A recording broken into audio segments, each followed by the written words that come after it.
হ্যাঁ বলেছি, নিয়ে আসো। এই তো চলে হ্যাঁ এসেছি। দাও। ওরে বাবারে বসেছি না। এত খাবার, কি এত খাবার দিকে তো আমার খুব লোভ হচ্ছে।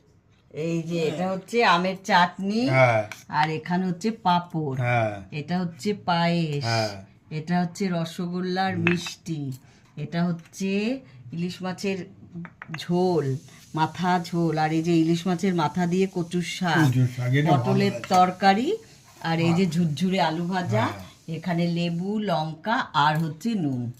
আবার এত খাবার তো জামাই ষষ্ঠীতে হয়। তাই হ্যাঁ, জামাই ষষ্ঠীতে খালি শ্বশুর বাড়িতেই খায় লোকে, ঘরে খায় না। ঘরে ওরম ঘরের হয় না। বউ একটু ইচ্ছা শ্বশুর করে বাড়ি- না, মানে বরকে একটু খাওয়াই। আজকে তোমাকে আমি খুব, মানে আমার ইচ্ছা করছিল তোমাকে খাওয়াবো।